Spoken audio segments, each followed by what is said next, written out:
Everyone, this is Papiya and welcome to my channel. থামা হয়নি আর রাত্রিবেলা নাকি সুন্দর লাগছে দেখো।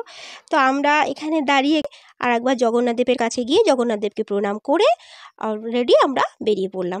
তো আমি আর আমার কাজিন ডিসাইড করলাম কি আমরা একটু মেলা থেকে ঘুরে আসবো।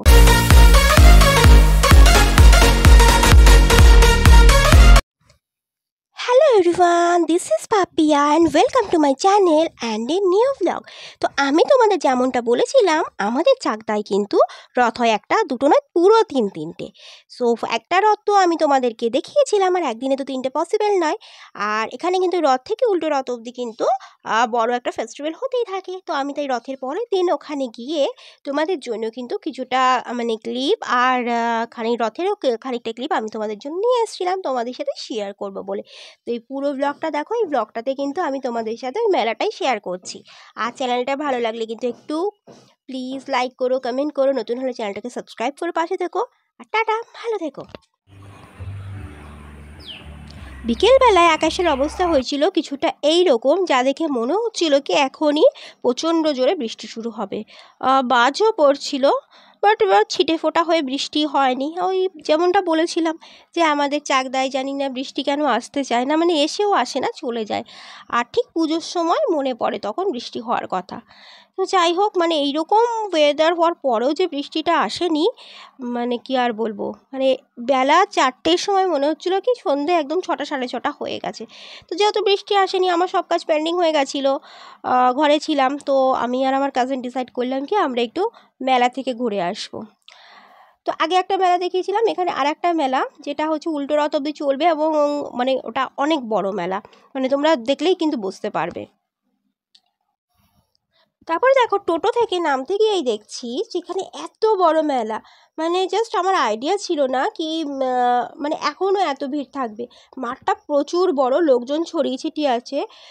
তাও কোনো মানে আমরা স্যাটারডে বা সানডে আসিনি, মানে একটা ওয়ার্কিং ডে, তাতেও এত ভিড়। আর এখানে তারপর দেখছিলাম বিভিন্ন স্টল রয়েছে, একটা মন্দিরে ব্রত কথা রয়েছে, আর হচ্ছে আমরা দুজন মানে আমি আর দিদি ডিসাইড করছিলাম কি কোন দিকে যাব। অ্যাকচুয়ালি সোজা রথের দিন মানে আমরা ঠিক করেছিলাম দুপুরবেলা ওর বাড়ির সামনে একটা রথ হয় সেখানে যাব, কিন্তু আমাদের দুজনেরই একটা ইনভিটেশন ছিল, যে কারণে আমরা আর ওই প্ল্যানটা আমাদের ক্যান্সেল হয়ে গেছে। সো আমি ওকে বলেছিলাম যে আমি ওকে নিয়ে আসবো। তো আর তাই জন্য আজকে টাইম পেয়েছিলাম, তো আজকে আমরা চলে এসেছিলাম। তারপরে আমরা ঘুরে ঘুরে দেখছিলাম মেলাটা যে এক্স্যাক্টলি মানে কোন দিক থেকে যাওয়া যায়। তারপর এখানে এসে দেখলাম ও ভাই সাব কত ভিড় দেখো, মানে এখানে ব্রত কথা হচ্ছে আর এখানে এত লোকজন এসছে দেখো, সব এখানে কিন্তু ওই কী বলবো কৃষ্ণ কথা হচ্ছে। আর এই দেখো এটা হচ্ছে জগন্নাথ, বলরাম, সুভদ্রার মূর্তি, আর এগুলো বোধহয় স্কন থেকে এসছে, মানে এই রথটা যেটা আছে আর কি, রথটা স্কন থেকে আসে, এটাই হচ্ছে এই রথের মেলার বৈশিষ্ট্য। আর এত সুন্দর লাগছিল মূর্তিটা, এত সুন্দর করে সাজানো হচ্ছিল, মানে প্রচণ্ড ভিড় তো, মানে আমি তো অনেকটা জুম করে তুলেছিলাম, মানে কাছে যাওয়া যাচ্ছিল না। আর তোমাদের কেমন লাগলে বলছে বলো। ওখান থেকে হাত ছেড়া জমাশয়। অ্যাকচুয়ালি এখানে যেটা হচ্ছিল ব্রত কথা হচ্ছিল, ব্রত কথার মধ্যে আমি দেখছিলাম যে যিনি এই সন্ন্যাসী আর কি, তিনি বলছিলেন মানে ছোটো ছোটো অনেক স্টোরি, তার সাথে মোরাল। তো যেটা না আই রিয়েলি এনজয়েড ইট। আর এখানে এত ভিড়, এত সুন্দর সাজানো ছিল, জাস্ট আমারও দেখে ভালো লাগছিলো, তাই জন্য খানিকক্ষণ এখানে আমি দাঁড়িয়েছিলাম। আর স্টোরিগুলো শুনতেও আমার কিন্তু খুব ভালো লাগছিলো। বাট দিদিকে বলছিলাম চল একটু দাঁড়াই, তো ও তো দাঁড়াবে না, কোনো একটা জায়গায় স্থির হয়ে দাঁড়ায় না, কখনো এখানে তো কখনো এখানে। আর পায়ের দিকে না তাকিয়ে তাকিয়ে যেতে হচ্ছে, ওখানে এতজন বসা ছিল না, তো আমি ওই সাইড দিয়ে গেছিলাম। আর আমার দিদিকে বলেছিলাম যেতে, তো ও যায়নি, কারণ এখানে জুতো খুলে রেখে যেতে হয়েছিল, তো ও দাঁড়িয়ে দাঁড়িয়ে জুতো পাহারা দিচ্ছিল, কারণ ওর মনে হয় জুতোগুলোকেও নিয়ে যাবে। তো যাই হোক, আমরা এখানে কিছুক্ষণ দাঁড়িয়ে আবার ওই মন্দিরের ওখান থেকে বেরিয়ে এসে আমরা খুঁজছিলাম রথটা, যে রথটা কিন্তু আমাদের মায়াপুরের স্কন থেকে এসছে, যেটা দাঁড়িয়ে আছে আবার উল্টো রথের সময় চলে যাবে। তো জায়গাটা এত বড় না, বেশ খুঁজেই পাচ্ছিলাম না, তারপরে দেখো খুঁজতে খুঁজতে পেয়েছি, তাই দেখো রথটা, ওই রথের মাথার পতাকাটা কি সুন্দর লাগছে না, আর এই যে এত বড় রথটা। বাট একদম কাছে যেতে পারছিলাম না, চারিদিকটা না সেই গাড়ি ঠাড়ি রাখা ছিল। তারপরে দেখলাম এই সাইডটা মেলাটা বসেছে, মেলার এরিয়াটা ভীষণ বড় ছিল। তো মানে আমরা দুজন জাস্ট দাঁড়িয়ে দাঁড়িয়ে ডিসাইড করছিলাম কি কোন দিক থেকে আগে যাব। তার মধ্যে বৃষ্টি তো টিপটিপ করে হচ্ছিলো বলে একটু একটু কাদাও ছিল।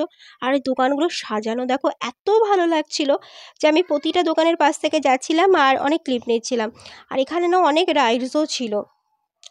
আর অনেক ছেলেমেয়েরা মানে কম বয়সী যে ছেলেমেয়ে তাদেরই ভিড়টা বেশি, ওরা হয়তো পড়ার ব্যাচ থেকে চলে এসছে বা ঘুরতে এসছে। আর এই জিনিসটা দেখো, এটা সেই ক্যান্ডি ফ্লাস, এটা দেখে ছোটোবেলার কথা মনে পড়ে যায়। ছোটোবেলায় এটা খেতে খুব ভালো লাগতো, যদিও এখন আর এটা টেস্ট ভালো লাগে না, কিন্তু যখনই ওটা দেখি দেখতে কিন্তু খুব ভালো লাগে। বেসিক্যালি এখানে বানিয়ে যখন দিচ্ছিল, আমি তো বেশ এখানে সামনে জাস্ট দাঁড়িয়েছিলাম। তারপর দেখো আমরা আস্তে আস্তে মেলার ভিতর গেলাম। মেলা মানেই তো জানো, এখানে হচ্ছে প্রচুর সাজার জিনিসের দোকান, খাবার জিনিসের দোকান। তবে এই মেলার একটা বৈশিষ্ট্য আছে, এখানে কিন্তু সব খাবারই কিন্তু নিরামিষ। তারপর দেখো আমরা দুজন মিলে পুরো মেলাটাই ঘুরে দেখছিলাম। আর এত দোকান না, আমাদের মনে হচ্ছিল কি মানে 2 ঘন্টা সময়ও কম পড়বে, কিন্তু অত সময় আমাদের হাতে ছিল না, জাস্ট আমরা হট করে প্ল্যান করে চলে এসেছিলাম। তারপরে গেলাম একটা ব্যাগের দোকানে। ব্যাগের কালেকশানগুলো কি বলবো, কি সুন্দর ছিল। মানে সে স্কুল ব্যাগ থেকে শুরু করে টোট ব্যাগ বা পার্স, মানে ইচ অ্যান্ড এভরিথিং এখানে পাওয়া যায়। এখানে রাধা ব্যাগ সেন্টার কিছু একটা ছিল। তবে হ্যাঁ, একটা জিনিস আমার মনে হলো, নর্মালি যে দোকান থেকে আমরা যে জিনিসপত্র কিনি তার থেকে কিন্তু এই মেলায় দামগুলো না একটু বেশিই ছিল। তারপরে দেখো এগুলো ছিল হচ্ছে ক্লিপের কালেকশানস, দেন ছিল একটা মাটির পুতুলের দোকান। মানে এটা তো আমার সবথেকে ভালো লেগেছে। এখানকার মানে ফিনিশিংগুলো এত সুন্দর ছিল, পসিবলি এগুলো কৃষ্ণনগরের ছিল। মানে এই মাটির গিটারটা আমার খুব পছন্দ হয়েছিল। আর কিছু ছোট দুর্গা ঠাকুর ছিল। তো যাই হোক, এগুলো উপরে কিছুই কিনিনি, মানে আমি দেখছিলাম, মানে ফিনিশিংটা জাস্ট অসম লাগছিল। আর এটার মাথাটা দেখো কি সুন্দর নড়ছে। তো আমরা এগুলো দেখছিলাম। তবে যিনি আর কি মালিক ছিল না, যে ছিল সে ঠিকঠাক দামগুলো বলতে পারেন। মা কালীর এই স্ট্যাচুটা তো আমার ভীষণ সুন্দর লেগেছে।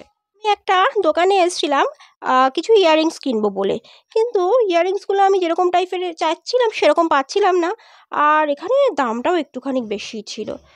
তো এই দোকানের কালেকশানটা আমার খুব ভালো লেগেছিলো, কিন্তু দামটা না অনেকটাই বেশি, অলমোস্ট 15 থেকে 17% বেশি দাম দিয়ে মানে চাইছিল। তো যে কারণে দামের জন্য আর কিনতে ইচ্ছে করছিল না। নর্মাল একটা ক্লাচার যেটা আমি হয়তো 15 বা 20 রুপিসে পেয়ে যাই, এখানে সেটাই দেখছি 35। মানে এই দোকানটাতে না 35-40 নিচে কোনো কথা নেই। সফট টয়েসগুলোও ভালো লাগছিলো, বাট এটারও সেই আকাশ ছোঁয়া দাম, যে কারণে আর কিছু আমি আর কিনিনি, শুধুমাত্র এই ভিডিও ক্লিপগুলোই আমি নিচ্ছিলাম। আর তার মধ্যে হচ্ছে এই মানে আমি জিনিসপত্র দেখতে দিদিকেও খেয়াল রাখতে হচ্ছিল। মানে ও একটা জিনিস দেখতে আরেক জায়গায় চলে যায়। ওর আবার অনেক পরিচিতি, ও আবার ভীষণ ফেমাস, ওকে ও ডাকে, সেজন্য ওর দিকেও খেয়াল রাখতে হতো। তারপরে ঘোরাঘুরি করতে আমরা ফাইনালি রিয়ালাইজ করলাম কি আমাদের অনেক টাইম হয়ে গেছে, এবার বাড়ি ফেরা উচিত। বাট বিফোর দ্যাট এই দোকানগুলো নজরে আসলো। এখানে কিন্তু সব নিরামিষ আইটেম পাওয়া যায়, মানে সে বিরিয়ানি, মোমো, রোল সব কিছু। কিন্তু দেখো এখানে পনির মোগলাই যেরকম লেখা আছে। তো এখানে কিন্তু সবই কিন্তু নিরামিষ। তো এখানে গজা টজা সব কিছুই পাওয়া যায়। আমি বাড়ির জন্য নিয়েছিলাম বিরিয়ানি, হাফ বিরিয়ানির দাম ছিল 60 রুপিস, আর দিদিকে কিনে দিচ্ছিলাম গজা। তো এই গজাটাই দেখাচ্ছিল। আর আমরা মাঝখানে ফুচকা খেয়েছিলাম, তো সেটার ক্লিপ আর নেওয়া হয়নি, কারণ ওই দোকানের সামনে প্রচণ্ড ভিড় ছিল বলে আর নিয়ে যেতে পারিনি। তো এরপর আমি দুজন আর কি এখানে দাঁড়িয়ে কিছুক্ষণ কথা টথা বলছিলাম। আর ওরা বলছিল কি ওদের খাবার না একদম ফ্রেশ হয়। তো এই দেখো আজকের মতো আমাদের মেলা ঘোরা হয়ে গেছে। এই যে আমি প্রসাদ কিনে নিয়েছি, আর দিদিকে দিদির গজা কিনে দিয়ে দিয়েছি। তো এবার আমরা বাড়ি যাব। আর এই যে আমি এখানে দাঁড়িয়ে টোটো খুঁজছিলাম। আর এখানে মাঠের থেকে একটু বাইরের দিকে বেরিয়ে এসে টোটোর জন্য দাঁড়িয়েছিলাম। আর দিদি বলছিল এখানে টোটো পাওয়া যাবে না। আমি তাও বলছিলাম একটুখানি চলো, একটুখানি ওয়েট তো করে নিই, যদি না হয় তো দেখা যাবে। দিদি ওয়াজ রাইট, সত্যি এখানে অনেকক্ষণ ওয়েট করার পর আমরা কোনো টোটো পাইনি। তাই এবার আমরা ঠিক করলাম যে আমরা বেরিয়ে যাব। তো দিদি বলছিল আমরা হেঁটেই যাব। আর আমি যখনই ক্যামেরা অন করি তখনই দিদি এসে হাত দেখায়। তারপরে আমরা ফেরার সময় আর একবার জগন্নাথ দেবের কাছে গিয়ে জগন্নাথ দেবকে প্রণাম করে অলরেডি আমরা বেরিয়ে পড়লাম। তো দেখো আমরা হাঁটছিলাম, তো দিদিকে বলছিলাম চল কিছু অটো বা দেখি টোটো রিক্সা কিছু পাই নাকি। তো বলছে না আমি হাঁটবো, আর চল আমি তো গল্প করতে যাবো। তো ওর গল্প মানে হচ্ছে ওর আবোল তাবোল অনেক কথা। তো যাই হোক এই গল্প করতেই আমরা যাচ্ছিলাম। আর রাস্তা না ফাঁকাই ছিল, খুব একটা প্রবলেমও হচ্ছিল না হাঁটতে। দিদিকে নিয়ে একটু প্রবলেম হচ্ছিল, যে আমি ভাবছিলাম ও হাঁটতে পারবে কিনা, দেখলাম না ও তো আমার থেকে ভালো হাঁটে। তারপর দেখো আমরা ফিরতে দেখতে পেলাম এটা হচ্ছে চাকদহ সৎসঙ্গ বিহার। আর দেন এই পুকুরটা, এটার পাশ থেকে কিন্তু অনেকবারই গেছি, মানে টোটো করে গেছি বা রিক্সা করে গেছি, কোনো থামা হয়নি। আর রাত্রিবেলা নাকি সুন্দর লাগছে দেখো। তো আমরা এখানে দাঁড়িয়ে একটুখানি ক্লিপ নিচ্ছিলাম। তো নেক্সট হচ্ছে আমরা এখন বাড়ির পথে যাচ্ছি, আর হাঁটতে হাঁটতে খারাপ লাগলো না, অলমোস্ট বাড়ির কাছাকাছি চলে এসেছি, মানে এবার দিদিকে ওর বাড়িতে দিয়ে আমি যাব বাড়িতে। আর ব্লগটা ভালো লাগলে কিন্তু একটা লাইক কমেন্ট করো। চলো, তো এবার বাড়ি চলে এসেছি। সেইটা হচ্ছে প্রসাদ, মানে প্রসাদ বলতে এটা বিরিয়ানি যেটা বিক্রি হয় নিরামিষ, সেটাকে ওখানে প্রসাদ বলা হয়। তো এই প্রসাদটা আমি খেয়ে দেখি এটা কীরকম। আর কিন্তু অবশ্যই কিন্তু একটা লাইক কমেন্ট করো, নতুন হলে চ্যানেলটাকে সাবস্ক্রাইব করো। আর প্রসাদের টেস্ট কিন্তু অসম।